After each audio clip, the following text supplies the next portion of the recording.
Hey guys, how are you? Welcome back to my channel. It's me, Steven. I'm heading towards the economy parking lot so I can hit my P.O. box at the airport. I have a couple Amazon purchases for the car that I'm hoping are in that P.O. box. And I got an email from, I think, Amazon saying that someone sent me a gift. And I did get a comment from a subscriber saying, hey, do you never check your P.O. box? I sent you something. So I'm going to go check that P.O. box out now. But I couldn't let today go by without letting you guys know how important today is to me. 19 years sober. I put a Facebook post up this morning, super early this morning, celebrating my anniversary. And I wrote something along the lines of, all I wanted 19 years ago was a day of peace. I didn't want to be in pain. I didn't want to hate people. I didn't want to be angry all the time. I wanted one day, an hour at that point, sober. Up until that day, it seemed impossible. Of course, it ended up taking me checking myself into a locked psych ward for a week. Good times. But I did get sober 19 years ago today. So I wanted to share that with you guys.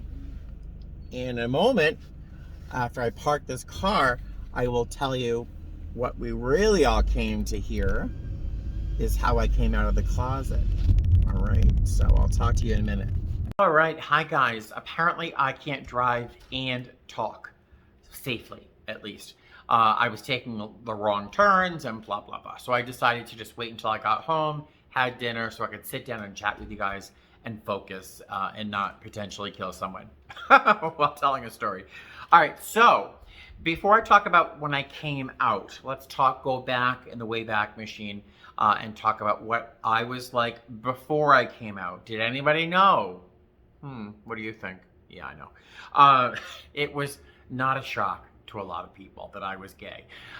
So one of the first questions when, a straight person gets kind of chummy with a gay one or, gay, lesbian, transgender, bi, whatever, one of the first questions is often, so how did you know you were gay or lesbian or bisexual or transgender or whatever? How did you know? And the answer is not really, well, I was going to say it's not very simple, but I asked the straight person, well, when did you know you liked boys or girls? When did you start to first realize that you weren't gay? I was probably 5 or 6 years old. I can't say knew I was gay or anything like that, because at that age you don't sexualize anything, and if you're going to be definitively homosexual, sexual is part of that equation. So at 5, 6 years old, I wasn't sexualizing anything, but I definitely felt a gravity towards one of my mother's boyfriends. He had this sandy hair that reminded me the color of like Fig Newtons, just yummy. He had like furry forearms. He had little swirls of hair in his chest, and I was very attracted to his masculinity, but not in a fatherly kind of way, but also not in a sexual sort of way either, because I was a kid. It wasn't until I was probably 13, 14, that I was really able to sort of safely explore from inside my own head the idea that I might not be normal, quote unquote. I don't even think I had thought the word gay yet, because back in 1980, in the early 80s, no one talked about it. God help you. You talk about someone being gay. We had, it was cousin Shirley and cousin, what was her name? There was a lesbian couple. It was like a second, third cousin somewhere, but everyone knew about them, and they were roommates. All right, and that was about it. Like, no one ever talked about anybody gay. So like the vocabulary isn't in my head, and it wasn't culturally available to me. We didn't have YouTube, so I could compare my experience with somebody else's, So it was a very difficult, different time. I was probably 14, 15 before I started to realize I was attracted to boys, but I didn't even really know why or how. I couldn't even pinpoint it. I just knew I wanted to be near them. There was a gravity that pulled me towards them. But at the same time, if I acted anywhere near, and I always did, less than masculine, I was ridiculed for being gay. While I didn't know I was gay, I should have, because I was really gay. But I really didn't even know. Like the vocabulary wasn't in my head yet. And again, the times were very different today. Today, you hear about preteens coming out all the time, and yeah, it just wasn't. It wasn't happening when I came out. High school was really high school is not easy for many people anyway, but high school in the late 80s, what mid 80s, late 80s was a real challenge for someone who just I had escaped my mother, which is a different story entirely. We were living in Germany. I was 14. I realized to save my own life and sanity, I had to leave my mother. Every gay man has a relationship with their mother that's a little wacky anyway, but I deserved mine. My mother was crazy. So I ran away to Rhode Island to live with my grandparents.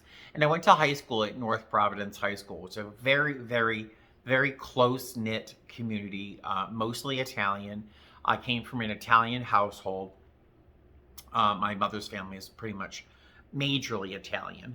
But high school was misery. I was called every name under the sun, from fat, because I was plump, to the classic FAGGOT, that word, relentlessly. And I was just tortured because I was very different. Everyone else grew up together.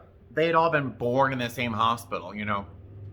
And here I was with all these stories of living in Germany. I lived there for 4 years, and all these stories of being, raised as a hippie, and I was just an alien in high school. But everyone feels that way, I know, but I really was. I had two friends in high school. Lynn and Stephanie. Lynn had come out of the closet when she was like 15, something like that. I don't know. And famously, she tipped over Mrs. Vanessa's, our art teacher's desk, because apparently she had shown interest in Ms. Vanessa, who was straight, married, 20 years older. And apparently when Ms. Vanessa said, no, this is inappropriate, Lynn like flipped her desk. Something wacky and crazy. So Lynn wasn't terribly popular. So she was my friend. And then Stephanie, also not terribly popular, really unusual. We were just a group of wackos.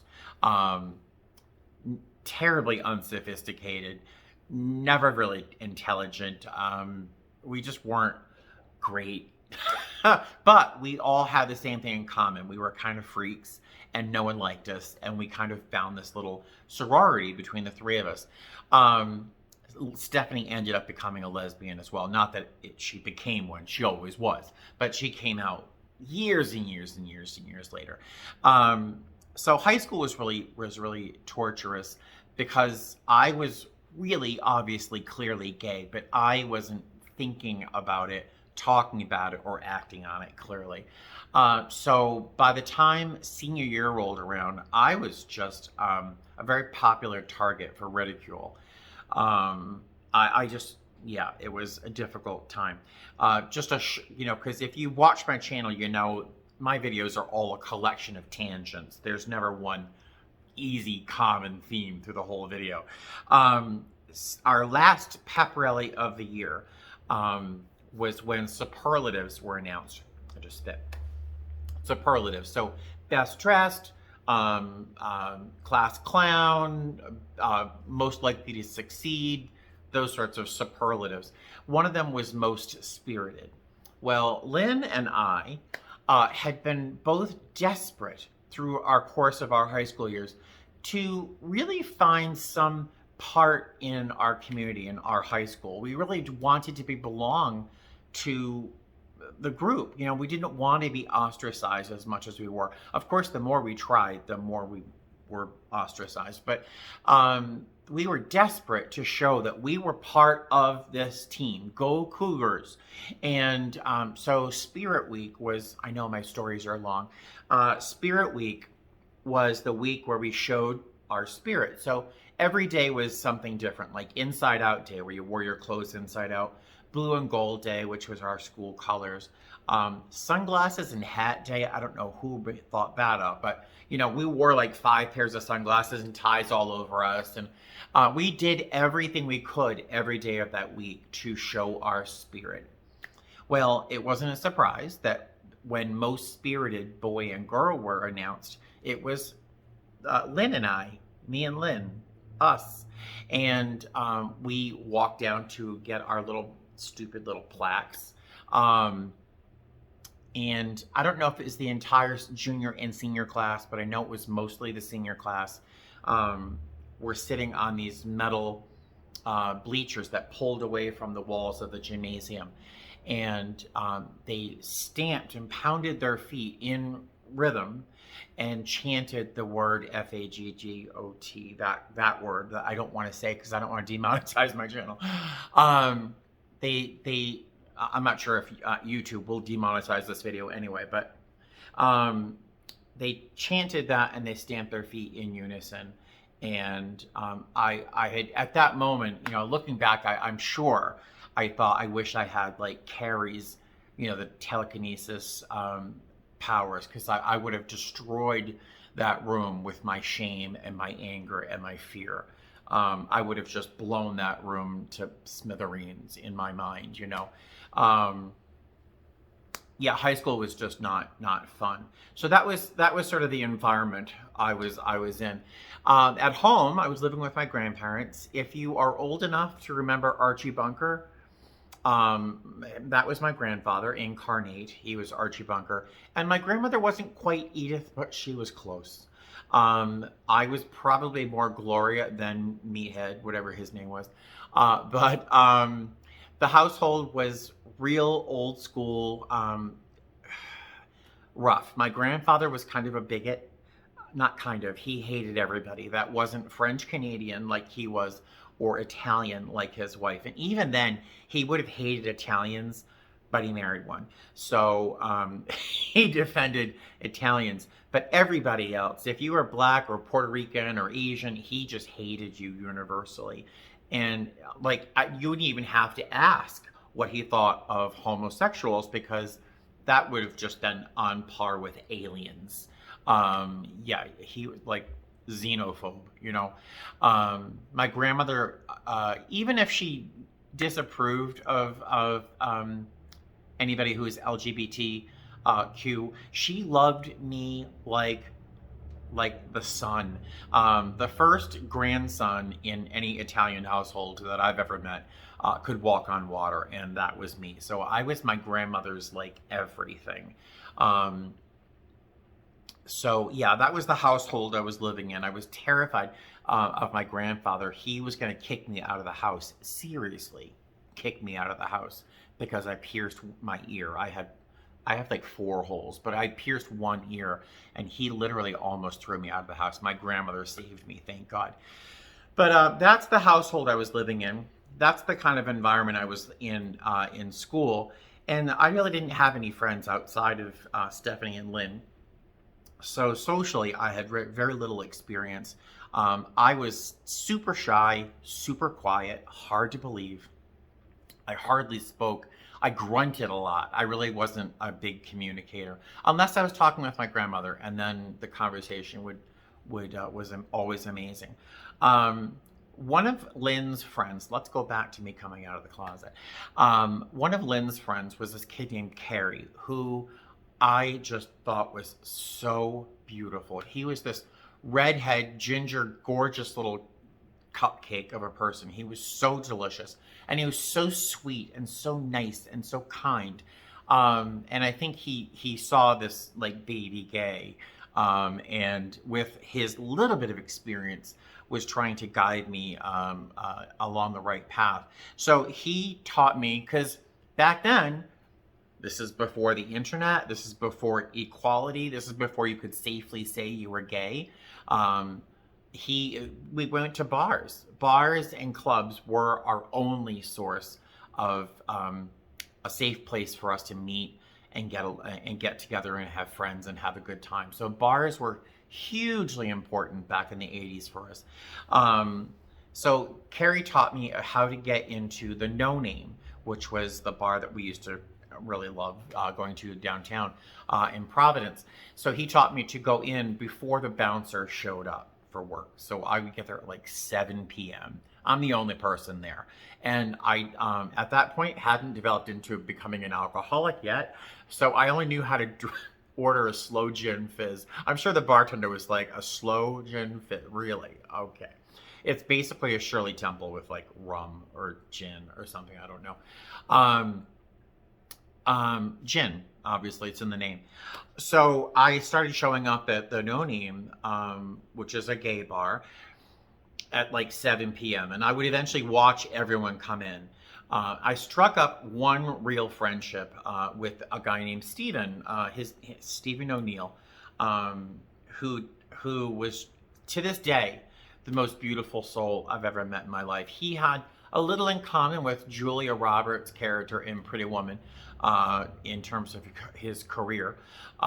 He was a rent boy, as you might say.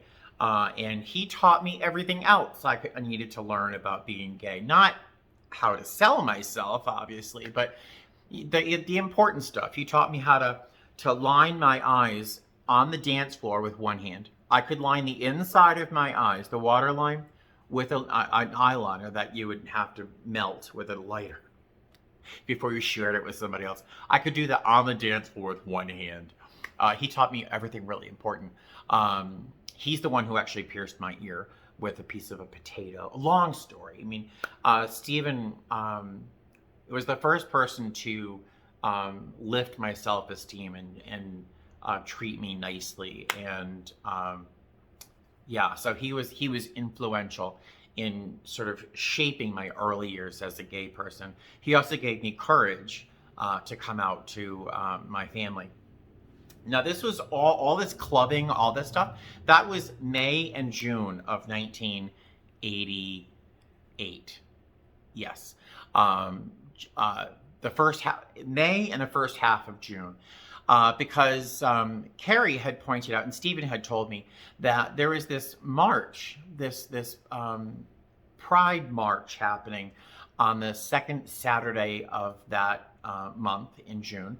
And apparently it was going to be at noon. I remember all the details, and I don't know how I kept these details, but I heard this was going to be happening, and I was like, oh, that sounds interesting.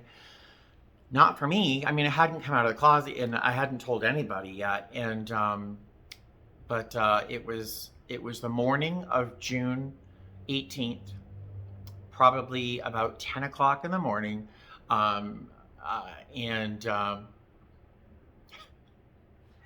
I had an argument with my grandmother. I don't know what the argument was. I really don't know. It was more heated than we've ever been before, because I was her golden child, and I don't know what I did, but I did something. And we got verbally upset, and she raised her hand to me, which had never happened. And I don't know what I was doing, because I raised mine back. And there was a change. There was a complete change in our relationship at that moment. And it was shocking. We both retreated from it. They went off to go grocery shopping. She and my grandfather went grocery shopping, as was their habit. And I really don't know where I was in my mind at that point. But I'm going to say this out loud, and it shames me. I wanted to hurt my grandmother. I don't know what the situation was. I don't know what the words were, the thoughts, why I was so upset, but I wanted her to understand how much she hurt me, and I was going to hurt her back.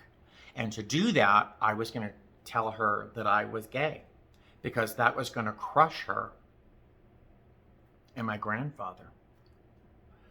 So I wrote a note, and I left it on the table, and it was on the kitchen table on this orange plastic tablecloth. And I said, something to the fact of like, you You think you're upset? Well, wait till you hear this. And I told her I was gay. And I left it on the table and I ran down the hill to get the bus. And I just made it into downtown Providence by like 12, like just before 12 o'clock. And I heard them before I saw them. And it seemed to me that a sea of people had miraculously showed up, this mirage of just hundreds of people, thousands of people. In reality, it was probably 200 people. I don't even know.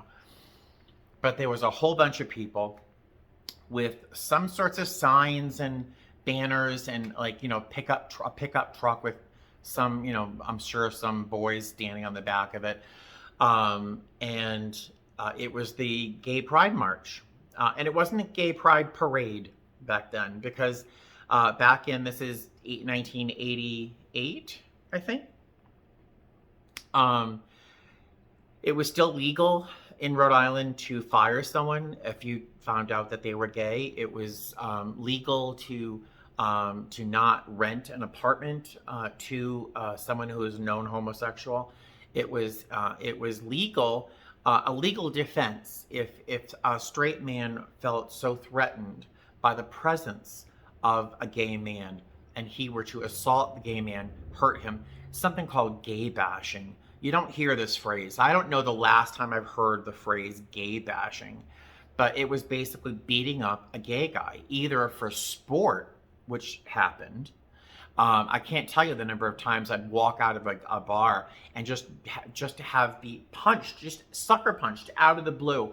And I'll tell you, if you've never been punched around the orbital bone, it's a shocker. I'll tell you, it's a shocker. So it still wasn't a safe time to be gay. Although at that point in history, it had never been safer. It felt like a very free world. The late 80s were just a very exciting, exuberant time, especially to be gay, because there were places you could be yourself almost safely, but you had to go into this realm of hiding it, or you had to be super camp. You had to like totally turn on this ultra femme, fabulous personality, and somehow you were entertaining, and thereby you were valuable somehow in society. But you should have seen me. Oh, whatever, I'll tell you in a minute. So I went to this Pride March and walked around.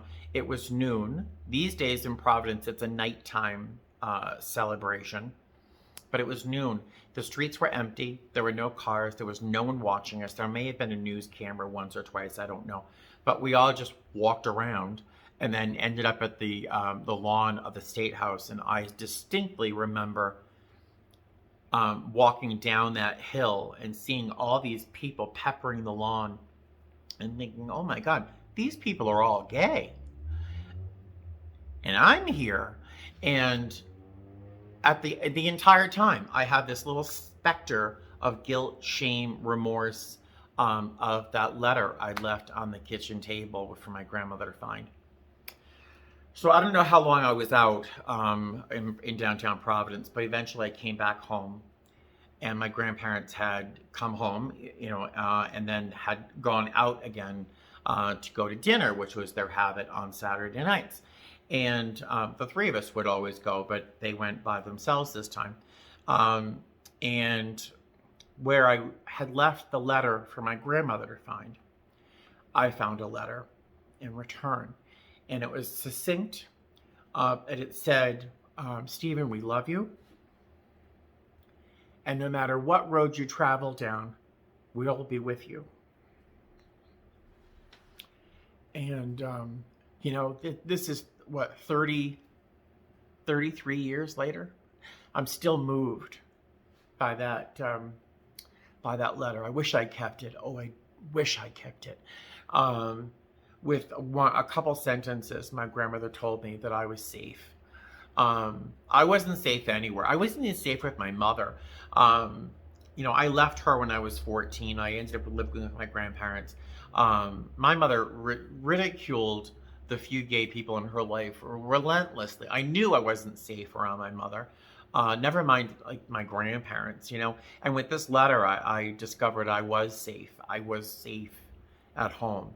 my grandfather was really still upset about me piercing my ear. And he never mentioned or talked about me being gay. He just accepted me. I think he was probably a little quieter. I don't think we talked as much when we had to drive together at some point when we were in the car together alone. He would play this radio station. He'd sing along or hum along, but we really didn't talk a lot after that. And I accepted whatever he gave me in terms of love. Um, but that letter, like knowing they're behind me the entire time, was everything I ever wanted, and that was just fantastic. So that's how I came out to my grandparents and everybody else, because my grandmother couldn't not tell anybody. Friends would come over to the house. Her friends would come over to the house.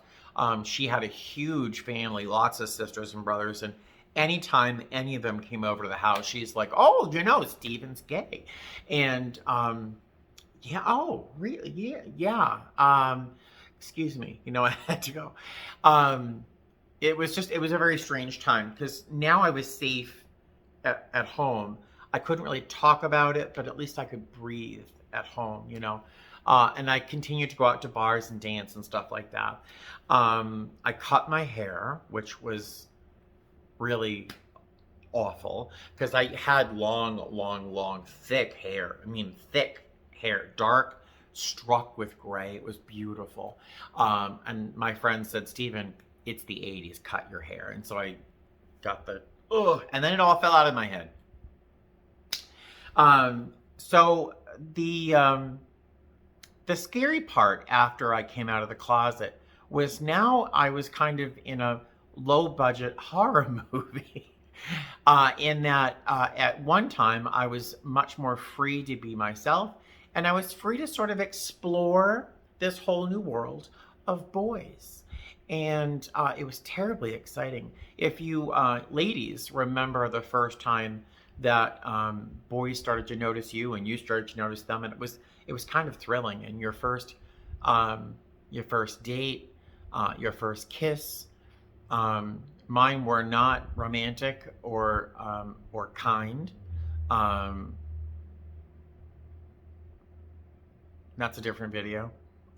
It was a scary, it was terrifying experience. I had no idea what to do or how to plan or how to prepare, and it was terribly unsafe. And the entire time, I haven't mentioned HIV yet.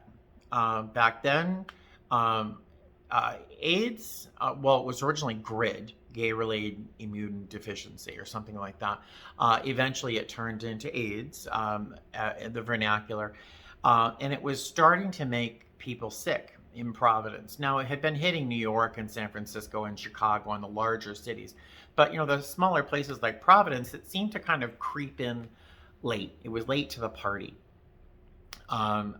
And that's when a lot of my acquaintances, friends, boyfriends, because I had a lot of them at the time. I was almost cute. People started dying. And when you got sick in the 80s and the early 90s, when you got sick with HIV, because there were no, cocktails, there are no secret pills that we have now, you started getting sick. You noticed a cough, you noticed a couple night sweats, and anytime you had this, like the flu or a chest cold, anytime you saw a bruise on your arm or your leg, you knew you were dying. And you had 6 months. You had like 6-8 months. Everyone around me started to die, and I really do think I lost a whole generation of men to HIV. And like every weekend, you go to the bar, you go to the club, and you'd hear about somebody had just died and there are funerals tomorrow. So you're on the dance floor, and you might be doing drugs on the dance floor. I don't know. You're definitely drinking, and you're still under 21. And then you're hearing about so-and-so died, and then so-and-so died, and then you have 2 funerals to go to the next day. And thank God black was very in vogue in the 80s, but you wore a lot of it. It was a dangerous and scary time to come out. So I had come out to my family, and I come out to the few friends I had, but you didn't always feel safe, at least in my community, um, being out and about, because people at that time still didn't know what was making people die, and you didn't know how you got sick. And so, if you even, breathed near somebody, they would freak out if you were gay. And it was just a terrible, terrible, terrible time that didn't go away for a while. So those early years of me coming out of the closet were all about learning how to be a teenager again. I don't know, all the things that I think straight people learn through trial and error in relationships with boys, or you get coached by your mom teaching you what you expect on a first date, or your father teaching you what to expect with a girl, and you're kind of coached by society in terms of how to be involved with people of the opposite sex. And for gay people in the 80s, yeah, there wasn't a lot of coaching. There was really no one there for you. That's a lie. And this video is already too long. That's a lie. I will say, I do thank goodness for Wrigley. I met a group of people that first Pride March who are members of a youth group called Wrigley, Rhode Island Gay Lesbian Youth. I don't think it exists anymore. We met on Saturday at 1 o'clock in the afternoon in Olneyville, in the back of a cafe. I don't remember the name of the cafe, but it was a youth group where up to the age of 23, after 23, you had to leave the group. It's like a movie. But we had like advisors. We had like 3 or 4 gay men and lesbians, older, like in their 30s and 40s, who would mentor us in terms of social skills, safer practices when being intimate. They were just like kind of our big brothers and big sisters. And so I was part of the group for probably a year, and I learned a lot, and I probably credit my being alive today for the practices that I was encouraged to practice when being intimate. Blah, blah, blah. I think this video is a whole bunch of tangents all wrapped together. I don't even know if I've given a coherent story. But I think I'll end. If you watch my videos, I never end when I say I'm going to end. If I were to end this video on a note, I don't know what I would, again, the person who's probably coming out is probably not watching this video, because this isn't like an instructional video. But the one thing I would give, the one piece of advice I would give anybody who is just coming out of the closet and just discovering, maybe for the first time, their inner truth about who they genuinely are, and it's not a straight person, is to not judge, not compare. Don't compare your insides to somebody else's outsides. Whether that person, if you're comparing your insides and who you are, this magical being that you are, don't compare it to someone with a better hairline. It's not me. Or better clothes, or better jewelry, or a better car, or better looking friends, or blah, blah, blah. Don't compare who you are as a person to what other people project as who they are, because they're all probably lying about. So don't compare your insides to somebody else's outsides. It's not fair. You're not doing yourselves any favors. So that's one piece of advice I would give anybody who was just coming out of the closet. And it took me probably 25 years to learn that. And it's not an easy lesson. So let me just give you that gift there. I don't know what else I can say about coming out of the closet. How'd you come out of the closet? Do I have anybody here who's LGBTQTIL, whatever we are? How'd you come out of the closet? Leave a little comment below. I'm really curious. Oh, wait, can I tell you one more thing? Are you still watching? All right. So, I came out to my grandparents, right? That was June. August of that year. I'm sorry I didn't tell you this story sooner. August of that year, my mother was visiting from Mexico. She had been living in the desert in this homemade ramshackle thing. She even dug her own latrine. I mean, and she wanted me to visit. But she came to visit me in Rhode Island, and she noticed me being thinner. I had better haircut. I seemed happier. I was more motivated. I was definitely not the kid she knew. And she's like, "What happened? What's going on?" And long story, I told her I was gay. I told her I was gay to kind of shut her up. And she said, "Oh, I've known you were gay since the first time I saw you run for a bus in the rain." Because it was all about my hair and the rain. It was not good. So she said she knew I was gay since the first time she saw me run for a bus in the rain. And I thought that was the most hysterical thing I'd ever heard in my entire life. And still to this day, it's probably really near the top. So on that note, I want to thank you for watching. If you have any questions, because I know this hasn't been very thorough. If you have any questions, I don't know what you want to know, but leave a comment below. If you came out of the closet at some point, let me know what happened. How did it happen? And what was the reaction to people around you? Blah, blah, blah. And I'll talk to you later. Okay. Fly safe, guys.